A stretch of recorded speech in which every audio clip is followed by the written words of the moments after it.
Hey friends, it's Jessica from Three Rivers Homestead, and I'm here today with the fourth video in the series for the Every Bit Counts Challenge in 2022. So if you're new here, the Every Bit Counts Challenge is something that I started doing many years ago in the month of August, just kind of trying to challenge myself to preserve something every single day. And not every day I don't have time to do big projects. So little things that maybe only take 5 or 10 minutes count toward it. It's something as simple as just going out and harvesting some herbs and getting them hung to dry. And I just find that if I stay disciplined to do something every day, that by the end of the month, I've really built a big pantry and a diverse pantry, because sometimes you may not have enough of a bulk item to preserve for that day, like a big canning project or something. But you have to get a little creative. I'm like, okay, I need to do something today. So I'm going to go out and look at my garden at something maybe I've been neglecting. Maybe there's some herbs that have been sitting there for a little too long. Or maybe there's some foraging that I've been meaning to do. And it's just the motivation to go out there and do that and get the things done. And it really does create a diverse and fun pantry because you get a little more creative. So I've been blown away by the participation this year. As I mentioned, this is something that I've done for many years. And maybe 2 years ago, I kind of mentioned that it was something that I do, and people began joining me on Instagram. And then last year was the first year that I did the challenge here on YouTube, and it's just really snowballed and grown, and I'm so pleased. Last time I had checked on Instagram, there were over, I want to say 16,000 posts using the hashtag. So many great ideas, lots of inspiration to glean from others, lots of new accounts to find and follow, just an amazing community. And then last time I checked here on YouTube, there were over 400 videos using the hashtag. So it's a great way to find others that are like-minded and to really get some new ideas for ways to preserve your own harvest. So thank you to everybody who's participating. I really want to encourage you to check out the hashtag and see everybody who has been also doing this project.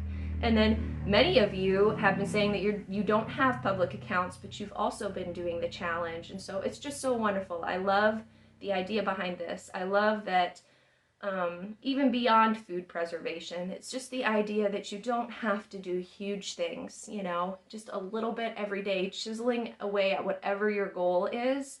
That's how you're going to reach your goal. You just take a step at a time, you do whatever you have the time to do, and hopefully, in terms of food preservation, by the end of August, you've got a nice big pantry to show for it. So anyways, in this week's video, I'm going to show you the projects that we were up to in our little homestead. I ended last week's video with peach preservation. I had 3 bushels of peaches, and I was mostly doing pie filling at the end of last week. So in this week's video, I'm going to show you how I do my peach slices. They're raw packed in water, so I'll show you that process. I also made peach salsa. I canned some tomato-based veggie soup and also more tomato sauce. What else did we do this week? I started a batch of red wine vinegar, and I want to show you how to do that. And then there were just some other small, like, freeze-drying projects. We're reaching the point of the month where I'm trying to avoid redundancy and showing you processes that I've already shown in previous videos. So definitely, the video is going to be shorter and there's going to be less projects to show you. But I did do something every day, just didn't film things that were duplicates of projects that I'd already done. So let's go ahead and hop right into it and show you what we did here on the homestead this week. So as I mentioned, I was able to get peach slices canned this week. It's a really easy project here. I just sliced my peaches and filled my 7-quart jars with them. And then we are just, back here I've got some pie filling that I was finishing up. But for these, we are just going to raw pack in water. And there's no acidity that needs to be added. We do not need to add lemon juice or citric acid for safe canning. Sugar is optional and not necessary for safe acidity either, so you can just fill these jars with water, and then we're going to water bath process them and add them up here to the pantry shelves. So let me show you what that looks like.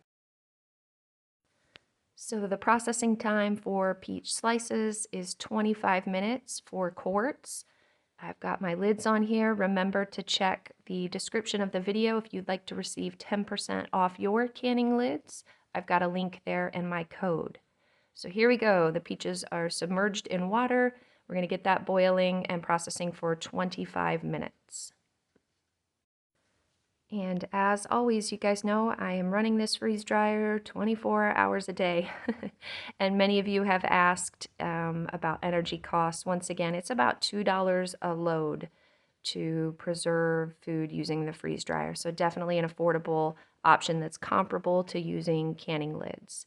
So there's the freeze dryer in the back. Here's all of the peach slices that I was able to get done on this day, and I was finally done with the slices and just a little bit left to do some peach salsa on the next day. So we are very excited about that. My kids will use these peaches for snacks all throughout the rest of the year. Now moving on to Monday, I'm going to make peach salsa. So the first thing I need to do is cut up 12 cups of peaches. I'm going to link this recipe in the description. This comes from the USDA Safe Canning Guidelines. So we just need 12 cups of chopped peaches. And I leave the skins on, which is not best practice, but you can do whatever you feel comfortable with when you do your own canning. The next thing I'm going to do is chop up approximately 1 cup of onion, and we're also going to add that into the pot here with our peaches. I'm just using a regular white onion here. The next step, we're going to do about 3½ cups of peppers. The recipe calls for green peppers. We like it a little spicier, so I'm using a mix of jalapenos, banana peppers, and green peppers, and we're going to get that all in there. Next, we're going to add some red pepper flakes. You can just do it to taste, whatever you would like. And then same with garlic. I did about 4 cloves for this batch of peach salsa, but you could use however much garlic you like. It's not going to affect the safety of the recipe. The next thing we're going to add is 2 cups of brown sugar. That's going to sweeten it up a little bit. And then the next thing is 2½ cups of vinegar. Now remember, when you're canning, it's best to use store-bought vinegar because as you can see here, it tells you it's 5% acidity, so you know that this is safe. While I make a lot of homemade vinegars, I cannot ensure that my vinegars are at 5% acidity. So to make sure it's safe, I do use store-bought distilled white vinegar in most of my canning recipes. So we're just going to add that in now. And then other than that, we needed 1 cup of water that we also added. And now I'm stirring this all together. And then we're just going to get this on the stove until it comes to boiling. After we get it to boiling, now it will be time to fill our jars, and I am canning this in pint-sized jars. And 4 pints, this is going to process for 15 minutes in the water bath. Remember, because this has vinegar in it, it is acidic enough to be safe for water bath canning. And I will use this peach salsa mostly as a condiment for myself. I like it. It's also wonderful over things like a pork roast if you put it in the crock pot with that peach salsa. So extremely delicious. I highly recommend this. You can also eat it just like with chips and salsa. If you want it for that, I would recommend dicing your peaches a little bit smaller. But otherwise, if you're going to use it as a marinade, it is just fine like this. Now it's Tuesday and I need a really quick project. We're going to make some red wine vinegar from some red wine that I had left over from a brisket that I had marinated in red wine several weeks ago. And obviously I'm not a drinker, I am pregnant, and so the rest of this bottle is going to go to waste if I don't turn it into something. And this was a really long day and I was tired. This was at the end of the day. I'd had a midwife appointment, lots of traveling in this day, so this is a nice quick project to do when you're tired. It only takes a few minutes. So now I have a homemade batch of apple cider vinegar. Right here, this is called the mother of vinegar. It's kind of like a slimy jellyfish pancake. This is the colony of bacteria that helps ferment your vinegar. So I'm taking this mother from the batch of vinegar and I'm going to put that into my red wine and then just pour a little bit of that vinegar in. This is kind of a starter to get this batch of vinegar going. The next thing we're going to do is top off the rest of this jar with water so that it's full. And then finally, we're going to take some kind of breathable top to put over the top. I'm using a coffee filter here. We're just going to place this over the top of our jar and secure it in place with a ring.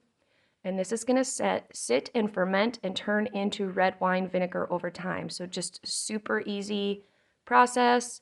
Look at how much red wine vinegar I'm going to get out of just an old bottle of red wine. That would cost me a fortune in the store, so I just saved myself a whole lot of money. Next, we are going to do a little freeze drying batch. Once again, these are just odds and ends that are in the fridge. Like if I have too many cucumbers, I had an extra zucchini I wanted to shred up for a future batch of zucchini bread, a little bit of leftover watermelon, the rest of the peaches that were in the box, just some leftover squash here, anything that I have in the fridge that needs to be used up. Why not throw it in the freeze dryer or the dehydrator, and I can add it to my pantry shelves. So that's what I've been doing on a lot of days when I'm tired and I just need a quick project to do. I love my freeze dryer. You can also do this with a dehydrator and you will get the same results. So make sure that you're doing that with all of your leftovers so nothing goes to waste. It's Thursday and I'm going to tackle my next batch of frozen tomatoes that I've been accumulating, these ripe tomatoes in the freezer. And as I showed you in previous videos, I can take the skins off of these tomatoes very easily just by running the frozen tomato under warm water. That skin slips right off. And then when I'm done, I have a stock pot here full of my skinned tomatoes. They're still frozen though, so I'm going to need to thaw these. I added a little bit of water to the bottom of my pot here, and that will prevent sticking and burning, and then these will just slowly simmer and cook down. And then of course I have my tomato skins here that I took off the tomatoes. Those will go in the freeze dryer to make tomato powder. And then that tomato powder can be turned into tomato paste in the future. Today we're making a vegetable soup, and I'm doing this the easy way. I buy these mixed vegetables from Azure Standard. I'm only going to use about 3 pounds of these in today's soup, so that cost me around $9. When you put that between their 7-quart jars here, it's costing me just a little bit over $1 per jar for these frozen veggies, which is definitely a good deal. And then if I add the cost of my lids, I'm probably getting to about $1.50 total with all of the ingredients. So now I'm going to chop up 2 onions and split those between the jars as well. In the meantime, the tomatoes have been cooking down, and so I'm just hitting them with the immersion blender to get them all blended up into kind of a really runny tomato sauce that looks like this. And then this is eventually going to be the base for our soup. But in the meantime, we're going to fill the jars up with the rest of our ingredients. I'm just putting about ½ teaspoon of salt per jar here. The salt is optional. You could leave that out and just salt to taste after you do the canning as well. Also going to add just a little bit of this Italian seasoning I have. I'm going to use this up, and this is what we're going to flavor this with. Just going to put a little bit per jar, and that will do great. I also added a little bit of garlic powder also. And then for the final step, now that all the ingredients are in there, we're just topping these jars off with that tomato sauce that I showed you. As I mentioned, in all, using the store-bought veggies, I only have about $1.50 invested in each of these jars, which for a quart of organic, homemade veggie soup, that's really not a bad price. And it's really convenient. I love canning soups because the work is all done here. The canning process cooks everything. So then all I have to do when we want to have a soup for lunch is just pull 1 or 2 of these jars off the shelves, warm them up, maybe bake some bread or crackers, and we have a meal that's good to go. So I think these are going to come in really handy when the baby comes this winter and I am too busy to cook a lunch. So do the work now, and then I can enjoy the fruits of my labor later on. So these veggie soups are obviously going to need to go in the pressure canner because they have non-acidic vegetables in them, and they are going to process for 85 minutes for the quarts. So that's really important. You also don't need to add any citric acid or lemon juice because you're going to be pressure canning these. So there we go. That is what the jars looked like before I got my lids on them and put them into the canner. Already smelling good. It's going to smell even better once they cook. Got my lids on top, and we're getting ready to go. I had some leftover sauce here, so I decided to do a couple more batches of tomato sauce, and that will be used in the future for things like chili, or if I want to make some tomato soup from scratch, or I can even cook it down a little bit and make pasta sauce out of it. So very excited about this project. Soups are one of my absolute favorite things to can, just for the convenience that I mentioned. But I've done split pea soup, we do vegetable soup, all sorts of bean soups, and you really just can't go wrong. You get it all cooked up and in a jar, and it's just so convenient to be able to open up. And just remember, though, to safely can soup, you are going to need to use a pressure canner. People ask me often what the difference is. Water bath canning is only safe for high acid foods like fruits or pickles. Otherwise, you're going to need to pressure can your vegetables, meats, and beans. So there we go, all in a day's work there. We finally got everything canned. Then every day we're just getting little harvests coming in, just picking whatever we have available. The garden's really kind of a mess right now, but I'm salvaging what I can. We eat fresh every day, what we want from what we harvest, and then whatever from that day's basket is going to be extra, we go ahead and get that on trays. So I've got the tomato skins there. We have some green onion tops. Those will be made into green onion powder.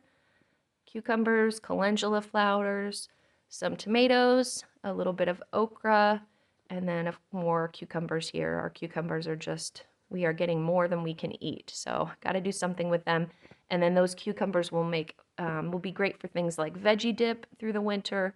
I can also rehydrate and use them to make cucumber water, all sorts of things. And they're also really good just to snack on raw, so can't go wrong. By the end of the week, my canning shelves were starting to look like a disaster, and so I had to take time on Friday to reorganize and assess and see how many jars I have left and how much more I need to preserve of certain items. So here I'm showing you the after. I got everything all organized, and as you can see, I'm running out of room. But I thought while I was organizing it, I'd kind of show you what I've been able to preserve so far this year. So why don't I take you along for a little canning jar tour here. We're going to start on the very top shelf. All the way on the right there, we have cranberry juice in quarts. I've shown you that process. Next to it, we have some tomato sauce. There's all of the peach slices that I showed you earlier in this video. And then there are my quarts of canned sweet corn. We have some canned beets next to that. And then that basket up there has my garlic in it. And then here are my batches of vinegars. There's that red wine vinegar and peach vinegar. You can see I have an empty spot on this shelf. These are just kind of some odds and ends. So I have room for more pints, but I'm running out of room for quarts. This whole row and this whole row are all freeze-dried foods. So I kind of love the rainbow of that, how vibrant the colors are. Let me kind of show you what is on these shelves, what I've been able to freeze dry. So up here on the top shelf, we're starting with some watermelon. We've got tomatoes, tomato powder, there's squash, sweet corn, green beans, celery, okra, elderberries, all sorts of herbs and peppers. And then on this row, a lot more of the same. I see some bananas there. A lot of these projects I've shown you. There's peaches. And you can see that my shelves here are about 4 to 5 quart jars deep. That's how much I can fit on these shelves. So quite a bit going on here. Then on this shelf, we have lots of different tomato products and tomato sauce. We have barbecue sauce. That bright orange is a hot sauce. We have our pints of canned sweet corn. Then we have all of that beautiful yellow corn relish that we canned a couple videos ago. We have dill pickle sweet relish, our peach salsa, and then lots of pickled vegetables. Moving on down to these quart jars, we have some canned beans. There's our veggie soup, tomato sauce, some canned beef, and as you can see in there, once again, it's about 4 or 5 quart jars deep. We have lots of broth. There's some homemade chicken in broth. We have our French onion soup base. We have some squash, some carrots, and some potatoes. And then down here on this row, this is mostly jams and jellies. Over here on the right, we have grape jelly, blackberry jam, blueberry jam. We have peach butter, peach jam, peach jelly. Then there's some mulberry jam that we made from our homegrown mulberries, tomato jam, and then just some more, I think that's cherry jelly. And then we have hot pepper jelly. We have salsa, and then there are some pickled garlic scapes that I showed you several months ago how to make, and then more random pickled veggies. So we are really filling up here. There's a whole nother section here that's behind the freeze dryer. Let me move that out and show you what we have going on over here. So a lot of this shelf is just like random odds and ends that don't really fit in my larger gallon jars. So just things like lentils and beans, chocolate chips, nutritional yeast, all sorts of stuff like that. And then the whole rest of this shelf is mostly peach pie filling. I did quite a few batches of that. And then I still need to do my pear pie filling and apple pie filling. I have no idea where I'm going to put those. We'll probably be putting them under beds in boxes. This shelf is some blueberry syrup for pancakes. This is all fruit sauce that is kind of spiced with cinnamon. Then we have more squash and pumpkin here that's cubed up. More onion broth as a soup base. And then over here we have a lot of our homegrown honey that's in pints. And down below is where all of my homemade vinegars are. I do lots of vinegars, you guys. You can see the scobies in there. This is last year's peach vinegar. I see some chive blossom vinegar behind that. There's apple cider vinegar, you name it. So I like to make my own homemade vinegars, and they're all in this area. And then right next to that is the quart-sized jars of our homegrown honey. And you can see that going all the way back there. The rest of this shelf is mostly just odds and ends, just a lot of grape juice. I have so much grape juice canned, I don't think I need to do much this year. And then there's some pickles over there. Finally, just more extras of things that didn't fit on the other shelves. We have some liver powder right here. And then next to it is that nasturtium salt that we made a few videos ago. Here's some beetroot powder that we use as a natural food dye, potato powder, lots of just dehydrated and freeze-dried goodies on this shelf. And it is not full. I have more space for pints behind that, which is nice. So I'm out of room for quart jars, but I have plenty of space to do more pints. So we're just going to focus on that this year. This shelf below that is where I keep all of my mostly store-bought dried goods. On this side, I do have lots of freeze-dried fruits, though. Here's some peaches that I did. We have oranges. I love to just put these in water. And we have blueberries. I think there's some lemons behind there. And I also have sliced beets that are freeze-dried in a jar back there, too. So we are looking good. All behind the shelves, all along the back behind my buckets are water-glassed eggs. We're probably at about 50 dozen for the year. So I'm feeling very prepared, you guys. This challenge has been a success, and I am feeling good about our pantry. All right, friends, and that is it for this 4th week of the Every Bit Counts Challenge. Once again, I just want to thank everybody who participated. And I'm just so grateful for the support of this community and for the inspiration that I glean from others who are doing these things as well. And I want to thank you for watching. We'll be back next week. As the challenge is winding down, it'll only go through the middle of next week.